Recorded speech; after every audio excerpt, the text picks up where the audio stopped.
هناك دعوة للمواطنين بحسن الاختيار.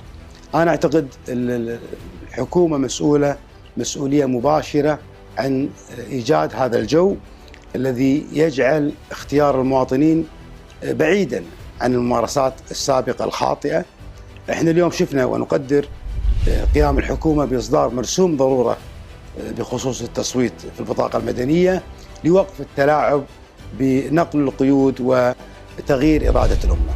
هناك أمر مهم جدا يجب أن تقوم به الحكومة في قبل هذه الانتخابات، وهو مكافحة شراء الأصوات.